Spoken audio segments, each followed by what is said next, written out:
Chapter 3. Come away, come away. For a moment after Mr. and Mrs. Darling left the house, the night lights by the beds of the 3 children continued to burn clearly. They were awfully nice little night lights, and one cannot help wishing that they would have kept awake to see Peter. But Wendy's light blinked and gave such a yawn that the other 2 yawned also. And before they could close their mouths, all the 3 went out. There was another light in the room now, 1,000 times brighter than the night lights, and in the time we have taken to say this, it has been in all the drawers in the nursery, looking for Peter's shadow, rummaged the wardrobe, and turned every pocket inside out. It was not really a light. It made this light by flashing about so quickly, but when it came to rest for a second, you saw that it was a fairy. No longer than your hand, but still growing, it was a girl called Tinker Bell, exquisitely gowned in a skeleton leaf, cut low and square, through which her figure could be seen to the best advantage. She was slightly inclined to embonpoint.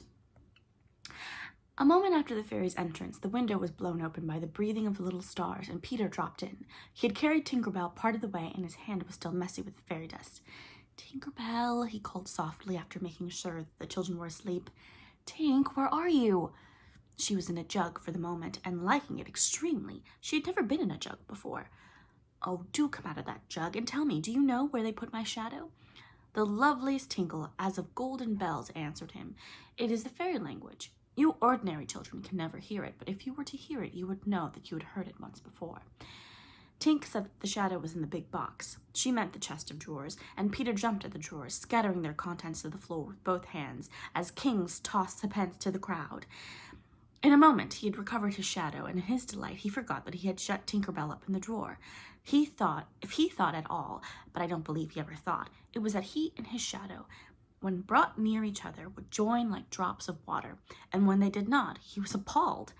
He tried to stick it on with soap from the bathroom, but that also failed. A shudder passed through Peter, and he sat on the floor and cried. His sobs woke Wendy, and she sat up in bed. She was not alarmed to see a stranger crying on the nursery floor. She was only pleasantly interested. "Boy," she said courteously, "why are you crying?" Peter could be exceedingly polite also, having learned the grand manner at fairy ceremonies, and he rose and bowed to her beautifully. She was much pleased and bowed beautifully to him from the bed. "What's your name?" he asked. "Wendy, Moira, Angela, Darling," she replied with some satisfaction. "What is your name?" "Peter Pan." She was already sure that he must be Peter, but it did seem a comparatively short name. "Is that all?" "Yes," he said rather sharply. He felt for the first time that it was a shortish name. "Oh, I'm so sorry," said Wendy, Moira, Angela. "It doesn't matter." Peter gulped. She asked where he lived. "Second to the right," said Peter, "and then straight on till morning." What a funny address. Peter had a sinking. For the first time he felt that perhaps it was a funny address. "No, it isn't," he said. "I mean," Wendy said nicely, remembering that she was a hostess, "is that what you put on the letters?" He wished she had not mentioned letters. "Don't get any letters," he said contemptuously. "But your mother gets letters." "Don't have a mother," he said. Not only had he no mother, but he had not the slightest desire to have one. He thought them very overrated persons. Wendy, however, felt at once that she was in the presence of a tragedy. "Oh, Peter, no wonder you were crying," she said, and got out of bed and ran to him. "I wasn't crying about mothers," he said rather indignantly. "I was crying because I can't get my shadow to stick on. Besides, I wasn't crying." "It has come off?" "Yes." Then Wendy saw the shadow on the floor looking so draggled, and she was frightfully sorry for Peter. "How awful," she said, but she could not help smiling when she saw that he had been trying to stick it on with soap. How exactly like a boy. Fortunately, she knew at once what to do. "It must be sewn on," she said, just a little patronizingly. "What's sewn?" he asked. "You're dreadfully ignorant." "No, I'm not." But she was exulting in his ignorance. "I shall sew it on for you, my little man," she said, though he was as tall as herself, and she got out her housewife and sewed the shadow onto Peter's foot. "I dare say it will hurt a little," she warned him. "Oh, I shan't cry," said Peter, who was already of opinion that he had never cried in his life. And he clenched his teeth and did not cry, and soon his shadow was behaving properly, though still a little creased. "Perhaps I should have ironed it," Wendy said thoughtfully. But Peter, boy-like, was indifferent to appearances, and he was now jumping about in the wildest glee. Alas, he had already forgotten He owed his bliss to Wendy. He thought he had attached the shadow himself. "How clever am I?" he cried rapturously. "Oh, the cleverness of me!" It is humiliating to have to confess that this conceited Peter was one of his most fascinating qualities. To put it with brutal frankness, there never was a cockier boy. But for the moment, Wendy was shocked. "You conceit!" she exclaimed with rightful sarcasm. "Of course, I did nothing." "You did a little," Peter said carelessly, and continued to dance. "A little," she replied with hauteur. "If I'm no use, I can at least withdraw." And she sprang in the most dignified way into bed and covered her face with the blankets. To induce her to look up, he pretended to be going away, and when this failed, he sat on the end of the bed and tapped her gently with his foot. "Wendy," he said, "don't withdraw. I can't help growing, Wendy, when I'm pleased with myself." Still, she would not look up, though she was listening eagerly. "Wendy," he continued in a voice that no woman has ever yet been able to resist. "Wendy, one girl is more use than 20 boys." Now, Wendy was every inch a woman, though there were not very many inches, and she peeped out of the bedclothes. "Do you really think so, Peter?" "Yes, I do. I think it's perfectly sweet of you," she declared, "and I'll get up again." And she sat with him on the side of the bed. She also said she would give him a kiss if he liked, but Peter did not know what she meant, and he held out his hand expectantly. "Surely you know what a kiss is?" she asked aghast. "I shall know when you give it to me," he replied stiffly, and not to hurt his feelings, she gave him a thimble. "Now," said he, "shall I give you a kiss?" And she replied with a slight primness, "If you please." She made herself rather cheap by inclining her face toward him, but he merely dropped an acorn button into her hand. So she slowly returned her face to where it had been before, and said nicely that she would wear his kiss on the chain around her neck. It was lucky that she did put it on, that chain, for it was afterwards to save her life. When people in our set are introduced, it is customary for them to ask each other's age, and so Wendy, who always liked to do the correct thing, asked Peter how old he was. It was not really a happy question to ask him. It was like an examination paper that asks grammar, when what you want to be asked is kings of England. "I don't know," he replied uneasily, "but I'm quite young." He really knew nothing about it. He had merely suspicions, but he said at a venture, "Wendy, I ran away the day I was born." Wendy was quite surprised, but interested, and she indicated in a charming drawing-room manner by a touch on her nightgown that he could sit near her. "It was because I heard father and mother," he explained in a low voice, "talking about what I was to be when I became a man." He was extraordinarily agitated now. "I don't ever want to be a man," he said with passion. "I want always to be a little boy and to have fun. So I ran away to Kensington Gardens and lived a long, long time among the fairies." She gave him a look of the most intense admiration, and he thought it was because he had run away, but it was really because he knew fairies. Wendy had lived such a home life that to know fairies struck her as quite delightful.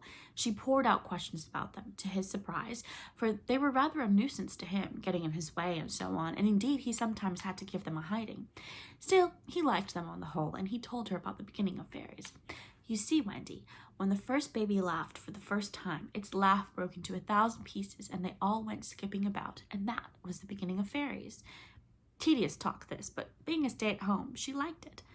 "And so," he went on good-naturedly, "there ought to be one fairy for every boy and girl." "Ought to be? Isn't there?" "No.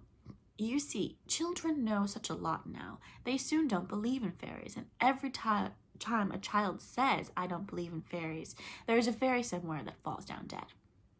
Really, he thought they had now talked enough about fairies, and it struck him that Tinkerbell was keeping very quiet. "I can't think where she has gone," he said, rising, and called Tink by name. Wendy's heart went flutter with a sudden thrill.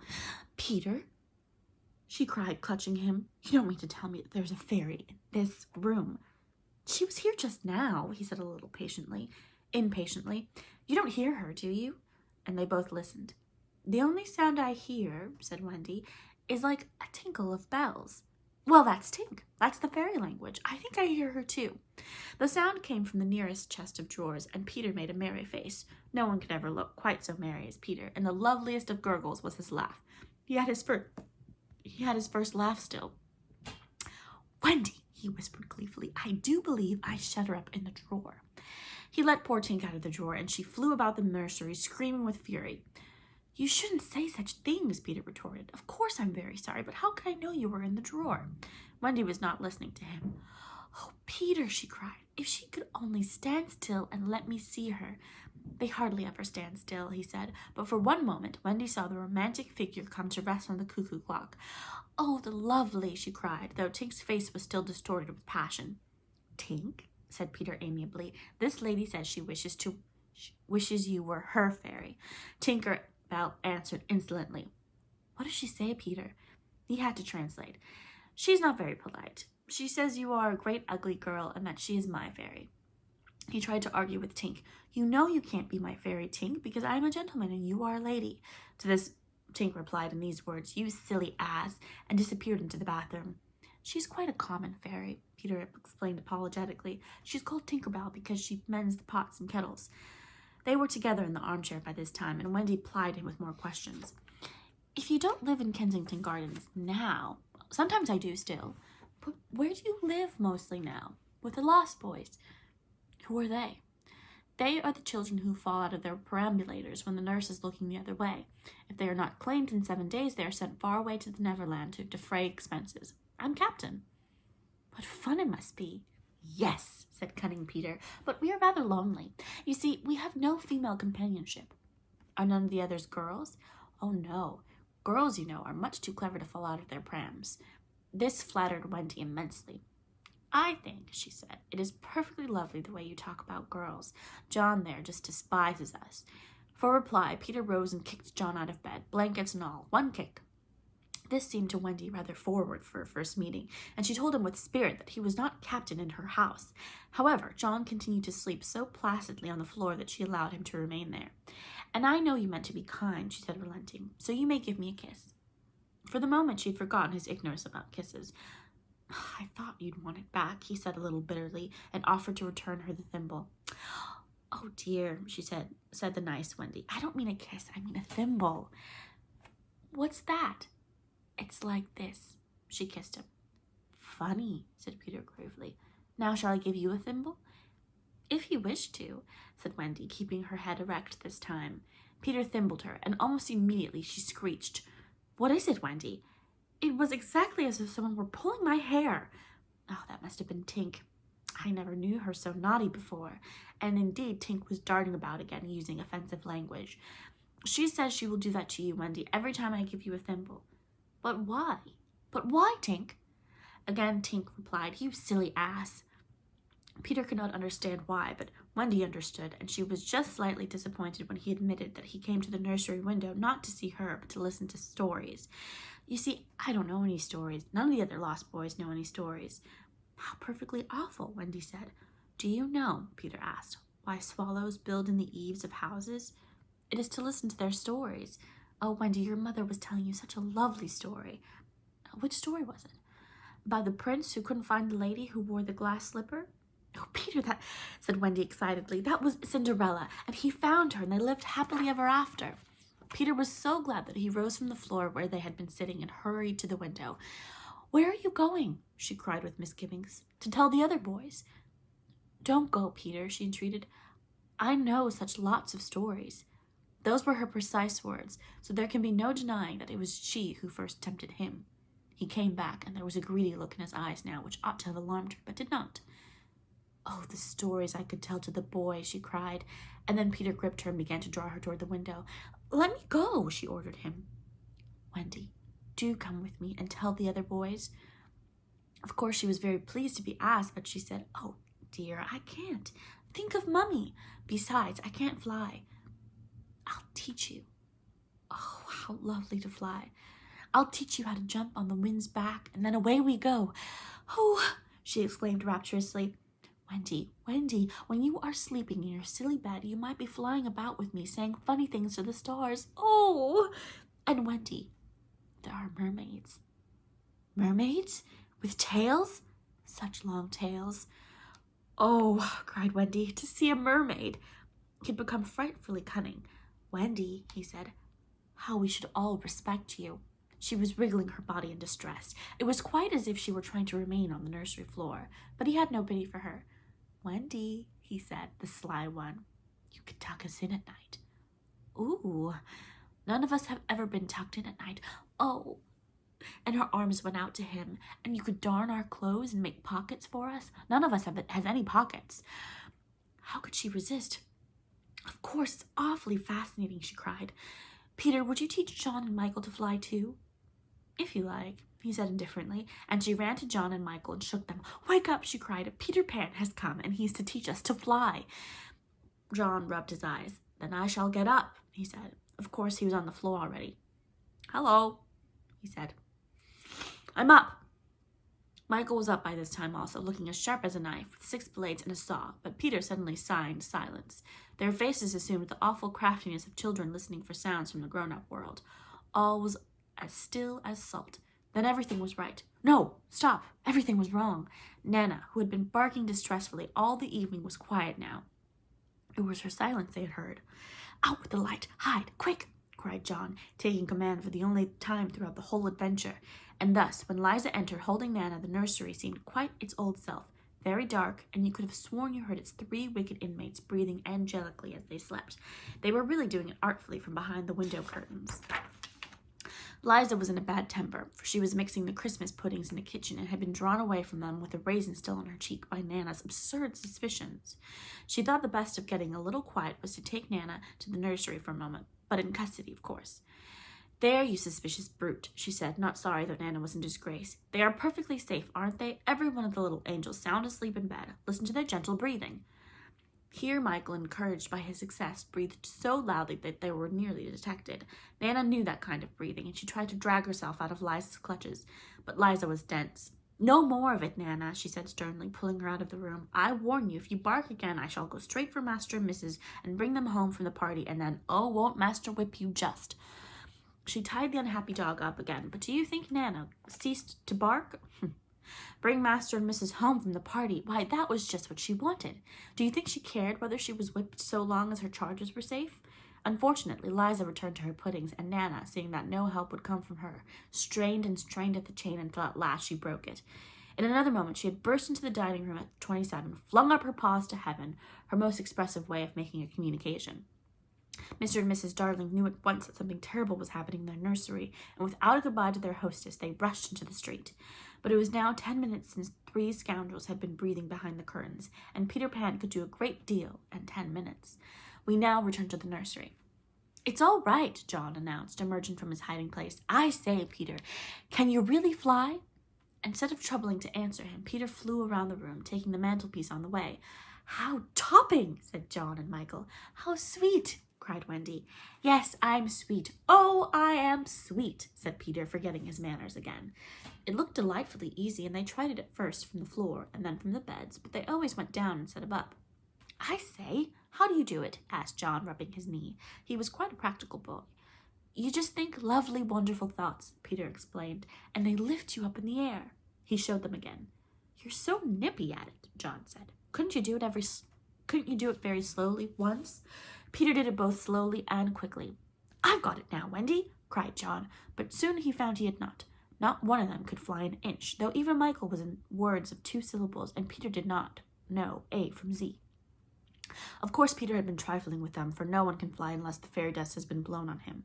Fortunately, as we have mentioned, one of his hands was messy with it, and he blew some on each of them with the most superb results. Now, just wriggle your shoulders this way, he said, and let go. They were all in their beds, and gallant Michael let go first. He did not quite mean to let go, but he did it, and immediately he was borne across the room.